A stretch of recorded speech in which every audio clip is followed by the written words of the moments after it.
नमस्कार दोस्तों, आदाब, सत श्री अकाल। मैं गौरव पाराशर आपका हार्दिक अभिनंदन करता हूं, आपका हार्दिक स्वागत करता हूं आपके अपने प्लेटफॉर्म पर। जैसा कि पिछली क्लास में हम चर्चा कर चुके थे, हमने एक नया टॉपिक शुरू किया है, भारत में कृषि। और इस भारत में कृषि वाले टॉपिक में मैंने आपको बताया कि कृषि के हमको पढ़ना क्या क्या चीज है, उसका मैंने सारी चीज बता दी है। उसमें मैंने कृषि के प्रकार बताए हैं और 7 कृषि के प्रकार मैं आपको बता चुका हूं। आज हम वहीं से शुरुआत करते हैं। ये हमारा पार्ट 2 है। यदि आपने पहले वाला पार्ट नहीं देखा है कृषि वाला, तो आप वहां जाएं, वहां से कृषि वाले टॉपिक की शुरुआत आप वहां से करें। ठीक है, तो मैं आगे चलता हूं। 8वें नंबर पर मैं बात कर रहा हूं, तो आज बात करता हूं कृषि ऋतु एवं फसलें। 8वें नंबर पर क्या बात करता हूं? कृषि की ऋतु, कृषि ऋतु एवं फसलें। अब देखिए, ये कृषि ऋतु एवं फसलें हैं। मैं आपको यहां से आज एक बहुत अच्छी वाली बात बताने वाला हूं, क्योंकि यहां मैं बताने वाला हूं रबी की फसलें। ठीक है, इसके अलावा जायद की फसलें, खरीफ की फसलें, ये सारी चीज हम क्या करने वाले हैं, यहां से चर्चा करने वाले हैं। ठीक है, तो एक बार, ठीक है, हम बात कर लेते हैं। देखिए, यहां मैं इनको 3 भागों में बांटता हूं। ठीक है, इनको मैंने 3 भाग में बांट दिया है। सबसे पहले मैं बांटता हूं खरीफ की फसलें, खरीफ की फसलें, रबी की फसलें। ठीक है, इसके अलावा मैं आपको बताता हूं जायद की फसलें। तो आप देखेंगे, सबसे पहले जो बेसिकली क्वेश्चन बनता है और वही हमको याद नहीं होता है, आप देखेंगे आज भी तो यूपीएससी प्री तक यदि क्वेश्चन पूछा जाता है, वो यही से पूछा जाता है कि निम्न में से कौन सी रबी की फसल है, निम्न में से कौन सी खरीफ की फसल है और निम्न में से कौन सी जायद की फसल है, और यहीं पर हम मात खा जाते हैं। ठीक है, तो मेरा मानना यह, क्योंकि फसलें बहुत सारी हैं, ये याद होना पॉसिबल नहीं है। आप यदि जब कृषि से नहीं जुड़े हैं, आपके घर परिवार में कृषि का माहौल नहीं है, तो आपको याद करना असंभव है। मेरा मानना है ये बहुत ही असंभव है, क्योंकि यहां से सारी चीजें फिसलती हैं।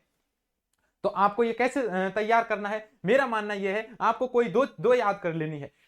सबसे ज्यादा फसलें हैं वो खरीफ की फसलों में है, इसलिए इसे छोड़ देना है। आप रबी की याद कर लीजिए, जायद की याद कर लीजिए। अब आप मुझे बताइए, आपसे रबी की पूछा जाएगा तो रबी की आपको याद है, बता देंगे। आपको जायद की फसलें हैं वो याद है, आप बता देंगे। अब पूछ लिया खरीफ की फसलें, तो आपको रबी और जायद की तो छांट लेनी है कि निम्न में से ये तो है ही नहीं है, बच्ची कुछ किस्में डाल देनी है खरीफ की फसलों में। तो ये एक हमारा अच्छा तरीका हुआ, बेस्ट अप्रोच हुई। ठीक है, लिख तो मैं यहां पर दूंगा, लेकिन आपके लिए बता रहा हूं, आप ये याद कर सकते हैं, ये याद कर सकते हैं आज, और इसे आप छोड़ सकते हैं। खरीफ की फसलों को आप छोड़ सकते हैं, याद नहीं करें, क्योंकि ये 2 याद कर लिया है तो तीसरे में आपको आसानी होगी। अब मैं बात कर लेता हूं। ठीक है, इनमें बात करते हैं। देखिए, रबी की फसलों में कौन कौन सी फसलें आती हैं। सबसे पहले हम बात कर लेते हैं जायद की फसलों में, तो हम जानते हैं खीरा, इसमें ज्यादा नहीं है, खीरा है, ककड़ी है, खीरा, ककड़ी, तरबूज। ठीक ठीक है, खीरा हो गया, ककड़ी हो गई, तरबूज हो गया, ये इसकी प्रमुख फसलें हैं। इसके अलावा आप सब्जी भी लिख सकते हैं। ठीक है, सब्जियां, जितनी भी सब्जियां हैं वो सारी इसमें आ जाएंगी। तो आपको इतनी सी चीजें तो जायद की फसल में याद रखनी है। कौन कौन सी फसलें आपको याद रखनी है? खीरा याद रखनी है आपको, ककड़ी आपको याद रखनी है, इसके अलावा आपको तरबूज याद रखना है, सब्जियां याद रखनी है, और आप लिख सकते हैं खरबूजा भी याद रख सकते हैं। ये की बात है, खरबूजा। बस इतने से आपको काम चलने वाला है। खरबूजा है तो आपको यह याद हो गया। बस आप जोड़ देंगे तो केवल रबी की फसल पर जोड़ देंगे, ये आपको याद हो गए होंगे, ये इस पे जोड़ देंगे, बाकी खरीफ आप छोड़ देंगे तो भी आपका काम चलने वाला है। रबी की फसलों में यदि मैं बात करता हूं, तो सबसे पहले में गेहूं, जौ, चना, सरसों। ठीक है, यहां पर डायरेक्ट लिखते हैं गेहूं, चना, जौ, इसके अलावा गेहूं हमने लिख दिया है, जौ हमने लिख दिया है, चना हमने लिख दी है, सरसों हमने लिख दी है, अलसी, मसूर, धनिया। अलसी बहुत इंपॉर्टेंट है, अलसी, मसूर। ठीक है, मसूर ये भी बहुत इंपॉर्टेंट है, धनिया है, ये भी बहुत इंपॉर्टेंट है। इसके अलावा गेहूं हो चुका है, चना हो चुके हैं, जौ हो चुका है। ठीक है, सरसों हमारी हो चुकी है, अलसी हो चुकी है, मसूर हो चुकी है, धनिया हो चुकी है। मैं आगे बात करूं, जीरा, मेथी, तारा मीरा और सूरजमुखी, ये भी लिख देता हूं, जीरा, मेथी, ठीक है, तारा मीरा, सूरजमुखी, सूरजमुखी आपको याद होनी चाहिए। ये यदि आप एक को छोड़ते हैं तो ये कंठस्थ होनी चाहिए। गेहूं, चना, जौ, सरसों, अलसी, ठीक है। इसके अलावा मैं बात करता हूं मसूर, धनिया, जीरा लिख लिया है आपने, मेथी लिख ली है, तारा मीरा आपने लिख लिया है, ठीक है। इसके अलावा सूरजमुखी आपने लिख ली है। इसके अलावा दो और आपको याद रखने हैं, ठीक है, मटर, और एक लिख लेते हैं ईसबगोल, ईसबगोल जिसे हम बोलते हैं घोड़ा जीरा, इसका नाम आ सकता है घोड़ा जीरा भी इसे बोल दिया जाता है। तो आपको केवल इतने से याद रखना है। देखिए, आपको जायद की फसल यदि पूछ ली जाए तो खीरा, ककड़ी, तरबूज, सब्जियां, खरबूजा, आपको इतना याद रखना है। रबी में आपको गेहूं, चना, जौ, सरसों, अलसी, मसूर, धनिया, जीरा, मेथी, तारा मीरा, सूरजमुखी, मटर, ईसबगोल और आपको घोड़ा जीरा है, ये याद रखना है, ठीक है। आपने रबी की फसलें याद रखी हैं, जायद की फसलें रखी हैं, आपको खरीफ की फसलें याद रखनी नहीं है। फिर बोल रहा हूं, याद नहीं रखनी है। एग्जाम में पूछा जाए निम्न में से कौन सी फसल है, ठीक है, यदि रबी की पूछी जाए तो आप बता देंगे, जायद की पूछी जाएगी तो इनमें से बता देंगे, और यदि खरीफ की पूछी जाए तो समझ लेना ये दोनों आपको याद हैं। बाकी जो बची है वो सारी किस में आ जाएंगी, खरीफ की फसल में आ जाती है। इस प्रकार आपका काम बहुत ही आसान होने वाला है, ठीक है। तो देखते हैं हम आगे क्या बात करते हैं। इसमें आप लिखना चाहो, आपकी सुविधा के लिए मैं कुछ नाम लिख देता हूं ताकि आपको, आप याद करना चाहें तो याद कर सकते हैं। मैं लिखता हूं यहां पर, देखिए, चावल, ठीक है। इसके अलावा चावल के बाद मैं आपको बताता हूं, चावल, चावल आप खरीफ की फसल में याद रख सकते हैं। आप याद रख सकते हैं मक्का, ज्वार, बाजरा, मक्का इसी में आता है, ज्वार इसी में आती है, बाजरा भी इसी में आता है, ठीक है। फिर बोल रहा हूं, आपको याद करने की आवश्यकता नहीं है, ये दो याद कर लीजिए, चावल हो गया, मक्का हो गया, ज्वार हो गया, बाजरा हो गया, कपास, मूंग, मूंगफली, सोयाबीन, कई सारे हैं इसमें, ठीक है। कपास, मूंग, मूंगफली, कपास हो गया, मूंग हो गया, मूंगफली इसमें हो गई, सोयाबीन इसमें हो जाता है। इसके अलावा गन्ना भी इसी के अंदर आता है, ठीक है, क्योंकि इसमें बहुत सारे नाम आते हैं। गन्ना आप इसमें याद रख सकते हैं, गंवार, गंवार भी याद रख सकते हैं, मोठ भी आप इसके अंदर याद रख सकते हैं, आप इसके अंदर तिल भी याद रख सकते हैं, ठीक है। और भी मैं बात करता हूं, चावल, मक्का, ज्वार, बाजरा, कपास, मूंग, मूंगफली, सोयाबीन, गन्ना, गंवार, मोठ, तिल। इसके अलावा मैं बात करूं, दो और लिख सकते हैं आप, उड़द और अरहर, उड़द और अरहर, ठीक है। आपने यदि दो याद कर लिए हैं, बाकी तीसरे आप याद नहीं कर सकते हैं, छोड़ सकते हैं, फिर भी आप चाहें कि मैं याद करना चाहता हूं तो आप इतना याद रखेंगे तो आपको रबी, खरीफ और जायद, ये तीनों फसलें हैं, ये याद होने वाली है। बाकी सारी चीजें नहीं पूछी जाती हैं, केवल ये फसल में अंतर किया जाता है। एक क्वेश्चन और बनता है यहां से, अक्सर एक क्वेश्चन और बन जाता है, और क्वेश्चन क्या बनता है, उनालू और शियालू किसे कहते हैं। देखिए, फसलों को काटने के आधार पर दो भागों में बांटा गया है। काटने के आधार पर कैसे, यदि कोई फसल है वो सर्दियों में काटी जा रही है, सर्दियों में काटी जा रही है, तो सर्दियों को क्या बोला जाता है, शीत, तो उसे क्या बोला जाएगा, सियालू। और यदि कोई फसल गर्मियों में काटी जाती है तो उसे क्या बोलते हैं, ऊन, गर्मियों में ऊन बोलते हैं, तो उसे क्या बोलते हैं, उनालू। समझ में ही आपको, सियालू और उनालू किसको कहा जाता है, बस आपको याद रखना है, ठीक है। तो मैं बोलता हूं खरीफ की फसल है, इसको सियालू बोला जाता है, नोट। खरीफ की फसल को क्या बोला जाता है, खरीफ है, इस खरीफ की फसल को क्या बोला जाएगा, खरीफ की फसल को बोला जाएगा भैया, खरीफ है, इसकी फसल को बोला जाएगा सियालू। और क्यों बोला जाता है, लिख सकते हैं कोष्टक में, क्योंकि इसे शीतकाल में काटा जाता है, चूंकि शीतकाल में ये क्या है, काटी जाती है, ठीक है।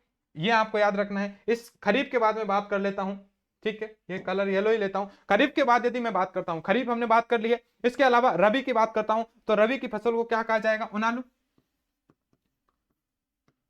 रबी की फसल। और रबी की फसल को क्या बोला जाएगा, यहां लिख लेते हैं, रबी की फसल को उनालू बोला जाता है भैया, क्या बोला जाता है, उनालू बोला जाता है। क्योंकि ये कब काटी जाती है, ये चूंकि ये कौन सी हुई, गर्मी, ठीक है, तो गर्मियों में काटी जाती है,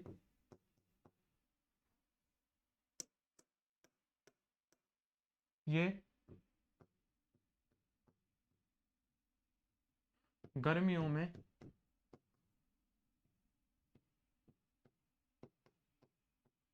काटी जाती है। इस प्रकार देखते हैं, यदि आप ये दो फैक्ट भी याद रखते हैं तो हमारा ये काम यहां से चल जाता है। ठीक है, ये ऋतु के आधार पर जो फसलें हैं, रबी, खरीफ और जायद, ये फसलें आपको यहां से पूछी जा सकती हैं। बाकी समय नहीं पूछा जाता है, कब कौन से महीने में बोई जाएगी, कितने महीने में काटी जाती है। आजकल ये क्वेश्चन ट्रेंड में आना बिल्कुल बंद हो चुका है। ठीक है, क्वेश्चन बनेगा तो यहीं से बनेगा, वो बच्चे वाले क्वेश्चन है जो कि 10वीं 12वीं में पूछे जाते हैं। इसके बाद यदि मैं बात करता हूं इसके बाद मैं बात करता हूं तो हम पढ़ते हैं विभिन्न कृषि क्रांतियों के नाम। किसके? 9वें नंबर पर मैंने आपको लिखा था, आप जाके देखें, विभिन्न कृषि की क्रांतियों के नाम। तो लिख लीजिए, विभिन्न कृषि की क्रांतियों के नाम। विभिन्न कृषि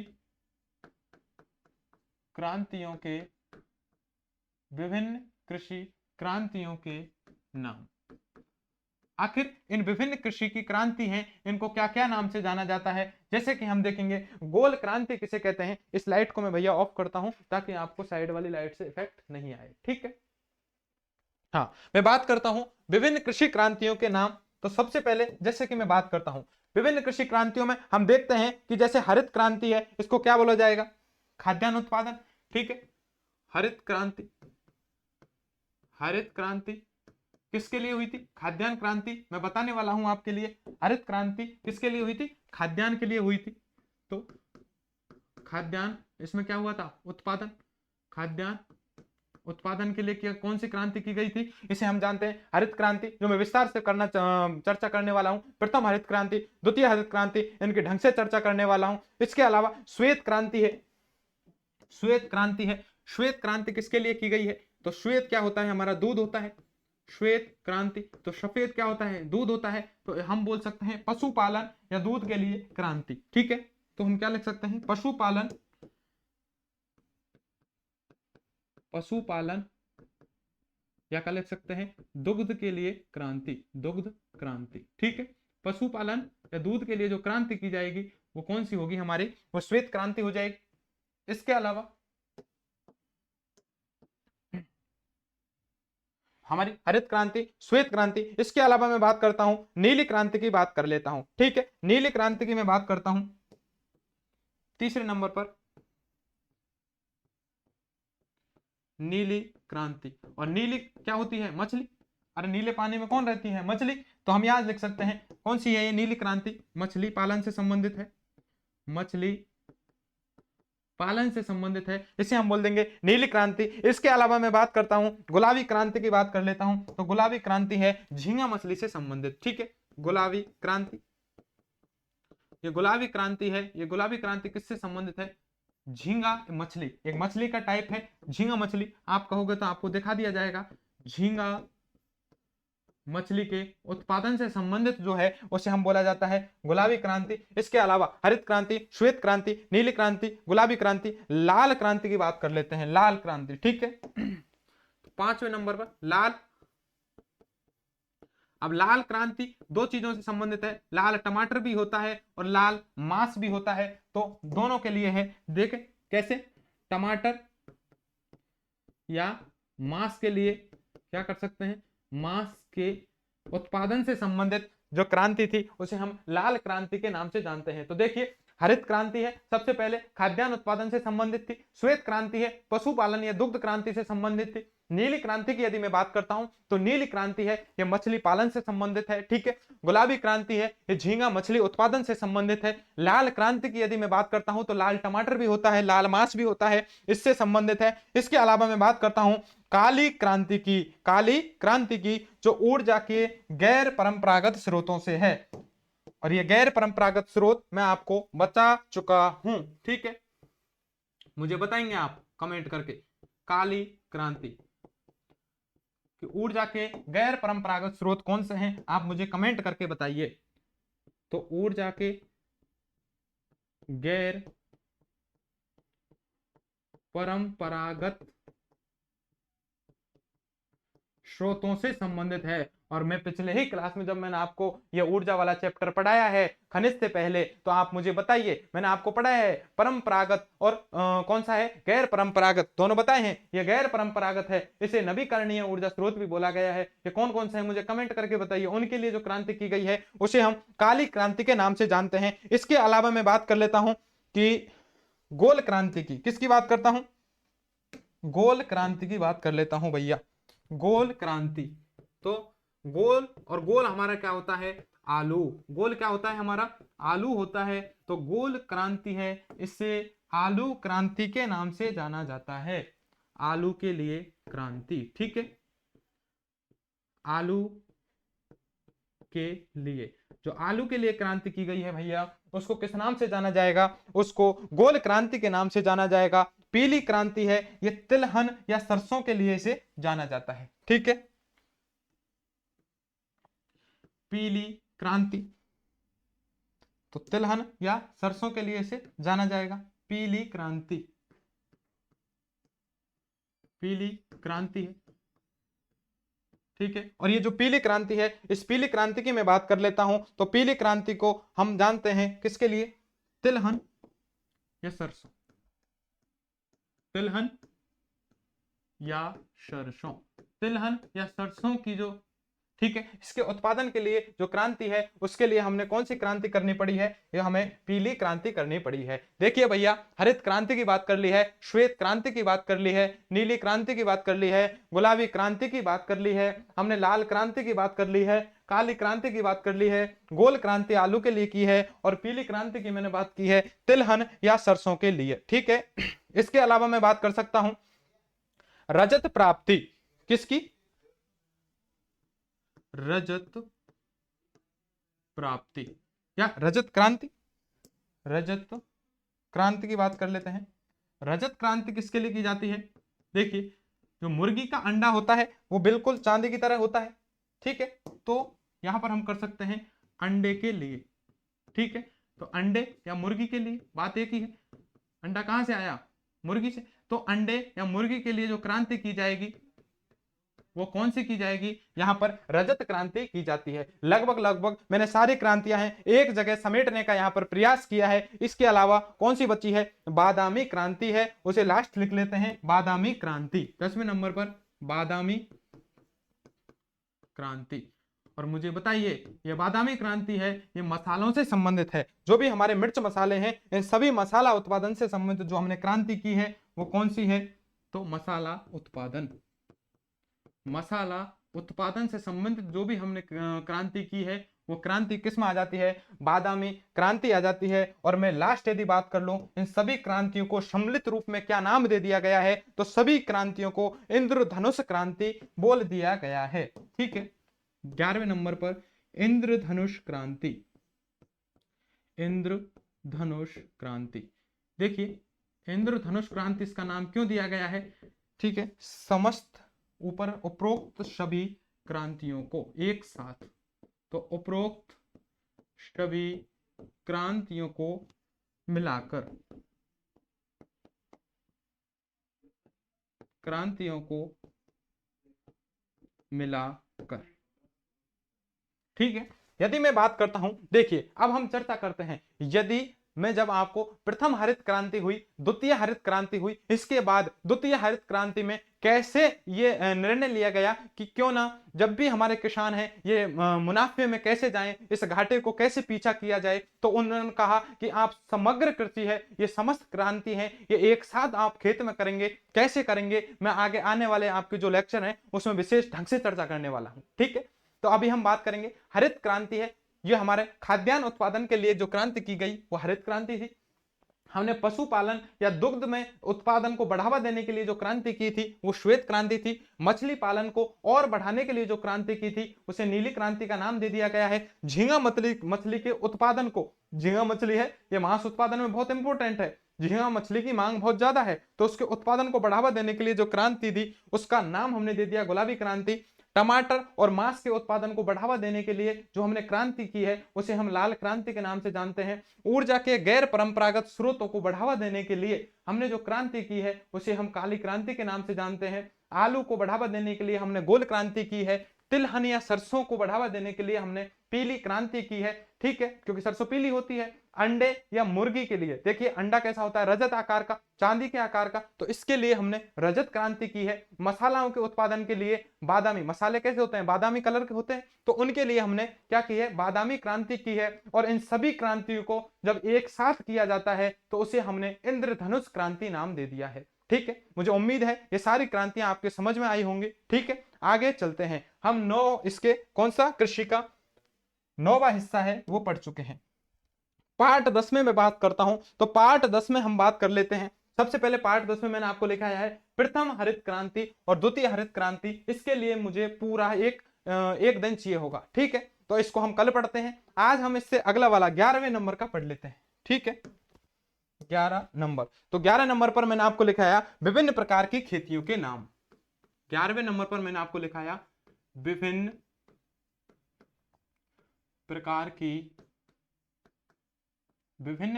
की खेतियों के नाम, ठीक है। विभिन्न प्रकार की खेतियों के क्या क्या नाम है वो हम यहां पर चर्चा कर लेते हैं। जैसे कि हम देखेंगे मधुमक्खी पालन को क्या कहा जाता है, हाँ ठीक है, सहतूत पालन को क्या कहा जाता है, ठीक है। इसके अलावा हम देखेंगे मधुमक्खी पालन हो गया, फल फूलों की सब्जियों को किस नाम से जाना जाता है, ठीक है। इन सब की हम एक बार नाम लिख लेते हैं, फिर मैं आपको इनके चित्र दिखाने वाला हूं। आपको जो भी चीज है वो सारी यहां से आज क्लियर होने वाली है। मैं आपको एक एक की इमेज आपको दिखाने वाला हूं, ठीक है। तो हम चर्चा करते हैं एपीकल्चर की। सबसे पहले मैं बात करता हूं एपीकल्चर क्या होता है। मधुमक्खी पालन को एपीकल्चर बोला जाता है। देखिए एपीकल्चर, इस एपीकल्चर किसे कहा जाता है, मधुमक्खी पालन। एपीकल्चर किसको बोला जाएगा, तो हम यहां पर लिख लेते हैं एपीकल्चर का मतलब है मधुमक्खी पालन, ठीक है। मधुमक्खी पालन, तो मधुमक्खी पालन किया जाएगा, उसे हम बोल देंगे एपीकल्चर। इसके बाद मैं बात करता हूं एपीकल्चर के बाद बर्मी कल्चर है, ठीक है। बर्मी कल्चर, और बर्मी क्या होते हैं मुझे बताइए। बर्मी कल्चर, बर्मी होते हैं जो हमारे केंचुए होते हैं, क्या होते हैं, केंचुए होते हैं। उस केंचुए, ठीक है, उन केंचुओं को बर्मी बोला जाता है। तो केंचुओं का जब पालन किया जाएगा, केंचुओं का पालन, तो केंचुआ पालन को क्या कहा जाएगा, केंचुआ पालन को हम बोल देते हैं बर्मी कल्चर, ठीक है। तो हमने 2 कल्चर देख लिए हैं। इसके अलावा एपीकल्चर, बर्मी कल्चर के अलावा बीटी कल्चर की मैं बात कर लेता हूं। बीटी कल्चर, और बीटी बोला जाता है अंगूर को, तो वीटी कल्चर, इसका मतलब अंगूर की खेती। वीटी कल्चर किसको बोला जाएगा, अंगूर की खेती करना, ठीक है। अभी मैं आपके सारे इमेज दिखाने वाला हूं, अंगूर की खेती, ठीक है। इसके अलावा मैं आगे चलता हूं, हमने 3 देख लिए हैं, एपी, बर्मी, वीटी। इसके अलावा फ्लोरिकल्चर है, ठीक है, फ्लोरिकल्चर। और फ्लोरिकल्चर में आप जानते हैं फूलों की खेती, तो फ्लोरिकल्चर, फ्लोरिकल्चर। और फ्लोरिकल्चर क्या है, फूलों की खेती। फ्लोरिकल्चर को क्या नाम दे देंगे, फूलों की खेती, ठीक है। मैं आपको चित्र दिखाने वाला हूं, फूलों की खेती है, इसका भी मैं आपको मैप दिखाने वाला हूं। इसके अलावा हम एपीकल्चर, बर्मीकल्चर, विटीकल्चर की बात कर चुके हैं, फ्लोरिकल्चर की भी मैं बात कर चुके हैं, यहां पर मैं लिखता हूं, ठीक है। इसके अलावा मैं लिखता हूं ओलेरिकल्चर यानी सब्जियों की खेती। ओलेरिकल्चर को क्या बोलते हैं, सब्जियों की खेती। ओलेरिकल्चर ऐसे बोला जाता है सब्जियों की खेती। जब हम सब्जियां उगाते हैं तो उन सब्जियों को एक साथ, देखिए चित्र में दिखाऊंगा आपको, सब्जियों की खेती है, जब एक साथ कई सारी सब्जियां उगाई जाती हैं तो उसे नाम दे दिया जाता है ओलेरिकल्चर। इसके अलावा मैं बात कर लेता हूं कौन सी, हॉर्टिकल्चर, यानी जब भी बागवानी की जाती है, बाग बगीचे लगाए जाते हैं, उसे बोल दिया जाता है हॉर्टिकल्चर, ठीक है, हॉर्टिकल्चर। इस हॉर्टिकल्चर को क्या बोला जाता है, बागवानी। क्या बोला जाता है भैया, बागवानी, ठीक है। इस बागवानी को हमने ढंग से देख लिया है, या हॉर्टिकल्चर के बारे में हम चर्चा कर चुके हैं। इसके अलावा 6वें नंबर पर मैं आपको बताने वाला हूं आर्वरीकल्चर। क्या है, आर्वरीकल्चर है विशेष प्रकार के पेड़ पौधों को लगाना। आर्वरीकल्चर, आर्वरीकल्चर है, यह विशेष प्रकार के पेड़ पौधों को उगाना, विशेष प्रकार के, विशेष प्रकार के पेड़ पौधे, ठीक है, पेड़ पौधे, पेड़ पौधों को उगाना, ठीक है भैया। विशेष प्रकार के पेड़ पौधों को उगाना, आर्वरिकल्चर में हमने रख दिया है। पोमो कल्चर है, इसे हम कहेंगे फलों की खेती, पोमो कल्चर। तो देखिए पोमो कल्चर, और पोमो कल्चर में हम देखते हैं, क्या देखते हैं पोमो कल्चर में, पोमो कल्चर में मैं बात कर लेता हूं, बर्मी कल्चर इधर देख लिया, पोमो कल्चर में हम फलों की खेती की बात करते हैं, ठीक है। पोमो कल्चर है, इसमें बात करेंगे फलों की खेती, ठीक है। पोमो कल्चर है, फलों की खेती है, इसके बारे में मैं आगे बात करता हूं। फ्लोरिकल्चर, पोमो कल्चर हो चुका है, आगे मैं बात कर लेता हूं कौन सा बचा है, एपी वर्मी, वीटी, ओलरी, हॉर्टिकल्चर, आर्वरी मैंने बता दिया है, पोमो बता दिया है, सेरी बता देता हूं, सेरी कल्चर, ठीक है, शेरी कल्चर। और सेरी कल्चर क्या होता है, रेशम कीट का पालन, रेशम कीट का पालन, रेशम कीट का जो पालन किया जाता है, इसको नाम दे दिया गया है सेरिकल्चर। लगभग लगभग मैंने जितने भी हैं वो सारे बचा दिए हैं, ठीक है। और एक दो मुझे याद आ रहे हैं, मोरिकल्चर है, शहतूत के वृक्ष उगाना, ठीक है। मोरिकल्चर क्या होता है, मोरिकल्चर भी लिख सकते हैं, मोरिकल्चर क्या होता है, शहतूत के वृक्ष उगाना, ठीक है, ये मोरिकल्चर में आ जाता है। शहतूत के वृक्ष उगाना, शहतूत के वृक्ष उगाना किस में आ जाता है, इस मोरी कल्चर में आ जाता है। तो मैं देखता हूं apiculture, vermi culture, viticulture, olericulture, ठीक है, ओलेरिकल्चर, हॉर्टिकल्चर है, आर्वरिकल्चर है, पोमोकल्चर की, फ्लोरिकल्चर, सेरिकल्चर, ठीक है, मोरिकल्चर है, ये मैंने सारी है आपको बता दी है। एक और लिख दीजिए आप, पीसी कल्चर है, वो आप बचा है, इसको भी लिख दीजिए, पीसी कल्चर। और पीसी यानी होती है मछलियां, और पीसी कल्चर का मतलब होता है मछलियों का पालन, तो मछली पालन। तो देखिए विभिन्न प्रकार की हम देखते हैं कि जो खेती है, इनके नाम क्या क्या हैं, वो हम यहाँ पर नाम दे दिए गए हैं। आपको कुछ नहीं करना है, ये नाम केवल और केवल याद रखने हैं कि मधुमक्खी पालन करते हैं उसे हम एपीकल्चर नाम दे देते हैं, जब केंचुए का पालन करते हैं उसे बर्मी कल्चर नाम दे दिया जाता है, अंगूर की खेती जब की जाती है उसे बीटी कल्चर बोला जाता है, सब्जियों की खेती करते हैं उसे ओलेरी कल्चर बोला जाता है, बागवानी होती है उसको हॉर्टिकल्चर बोला जाता है, आर्वरिकल्चर किसको बोला जाता है, जब विशेष प्रकार के पेड़ पौधे उगाए जाते हैं उसे क्या बोल दिया जाता है, आर्वरिकल्चर बोल दिया जाता है, फूलों की जो खेती की जाती है उसे फ्लोरिकल्चर बोल दिया जाता है, फलों की जो खेती होती है उसे पोमोकल्चर बोल दिया जाता है, ठीक है। रेशम कीट पालन को सेरिकल्चर बोल दिया जाता है, तो ये क्या है, फ्लोरी, ठीक है।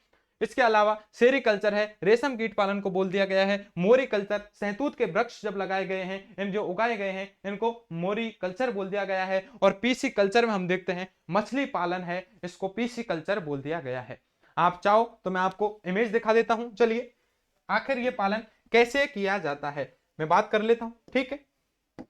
आपको एक एक चीज को यहां पर क्लियर किया जाएगा।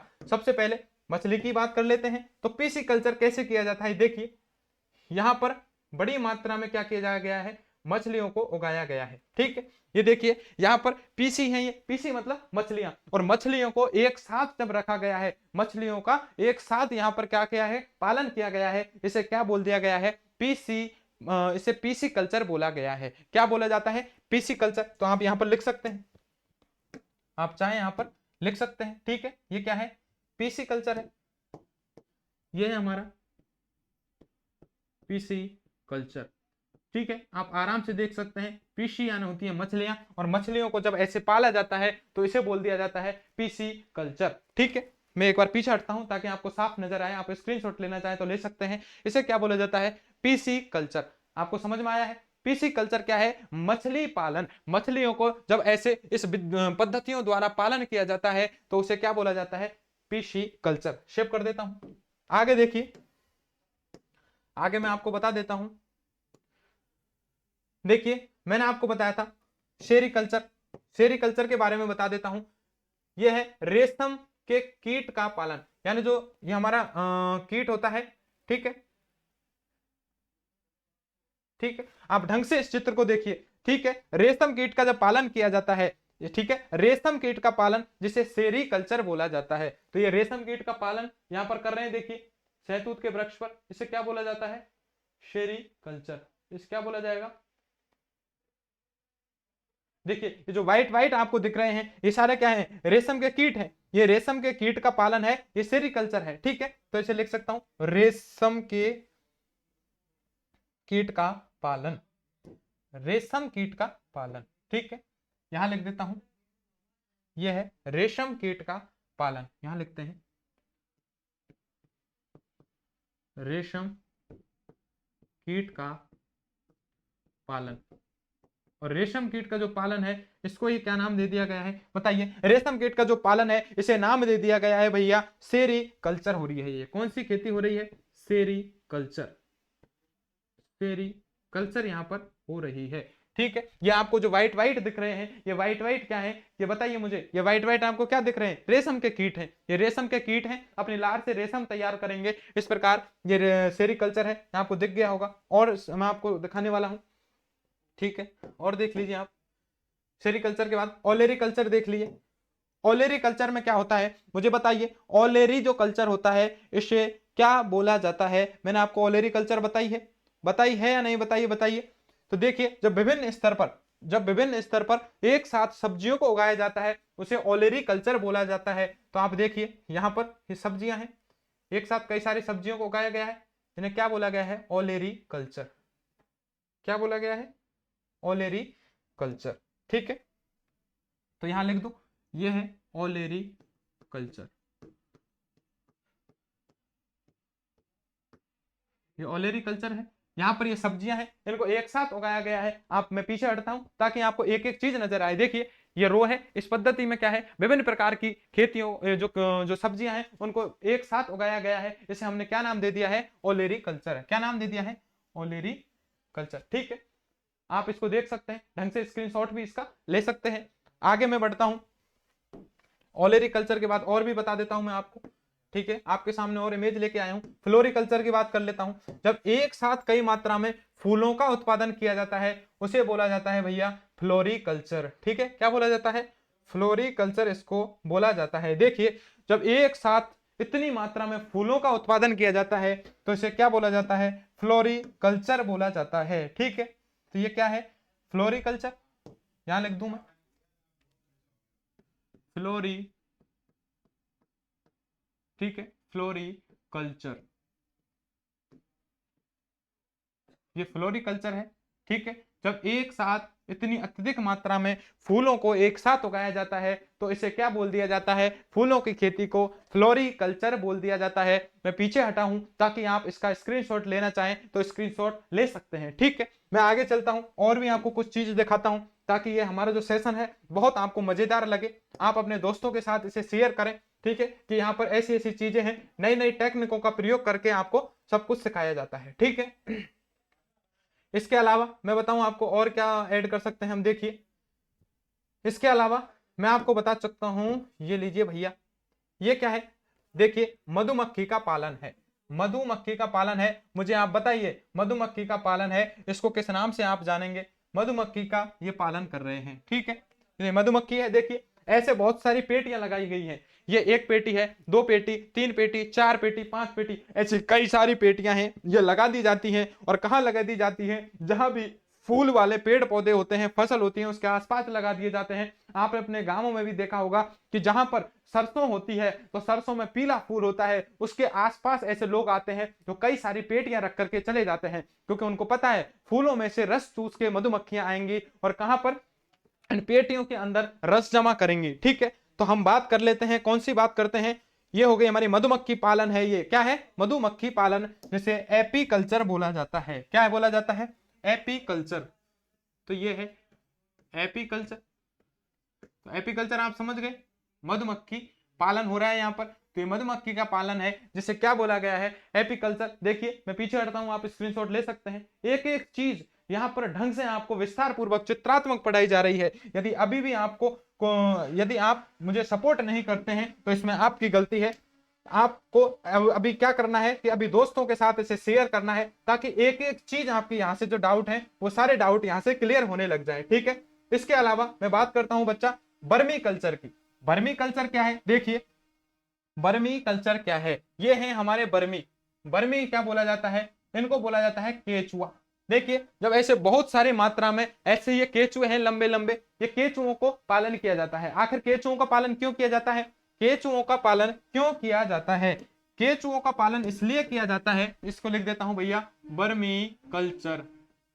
बर्मी कल्चर, इस बर्मी कल्चर में क्या होता है, केचुओं का पालन इसलिए किया जाता है क्योंकि ये केचुए क्या करते हैं, जब भी हमारी कोई फसल होती है, फसल में हम खाद के साथ इन केचुओं को डालते हैं। डालने के बाद क्या करते हैं, ये केचुए अंदर जाते हैं, अंदर जाने के बाद क्या करते हैं, एक तो जमीन को खोखला करते हैं, खोखला करते हैं ताकि जो भी हम उर्वरक डालें, जो भी हम इस पानी डालें वो जमीन तक चले जाए, पहली बात तो। दूसरी बात, ये फसल के लिए बहुत अत्यधिक उपयोगी होते हैं क्योंकि ये नाइट्रोजन उत्पन्न करते हैं और पेड़ पौधों के लिए नाइट्रोजन बहुत ही आवश्यक होता है, इसलिए बड़ी मात्रा में फसलों को बढ़ावा देने के लिए वर्मी कल्चर की क्या की जाती है, खेती की जाती है।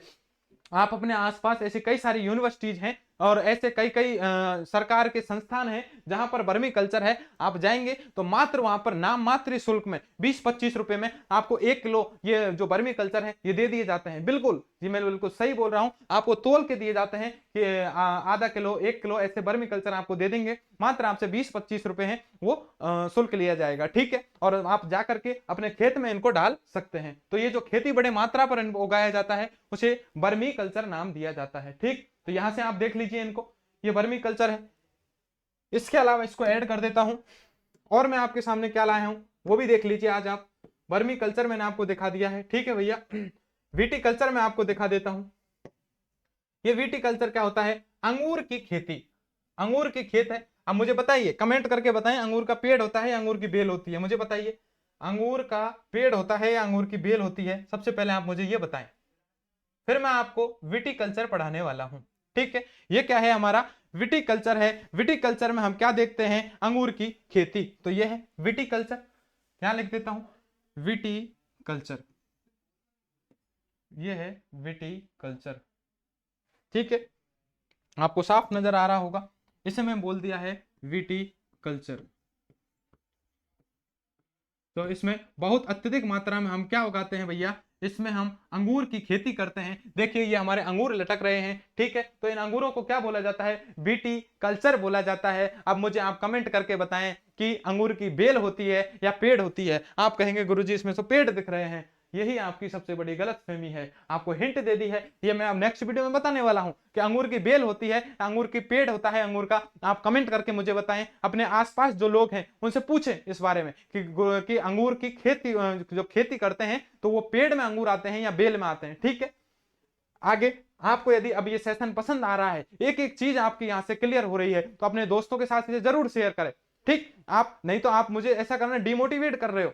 मैं आपके लिए इतनी मेहनत कर रहा हूं और आप मुझको सपोर्ट नहीं करोगे तो फिर मैं इतनी मेहनत करना छोड़ूंगा, ऑब्वियसली बात है। देखिए आगे मैं बात करता हूं और मैं आपको क्या क्या दिखा सकता हूं, ठीक है।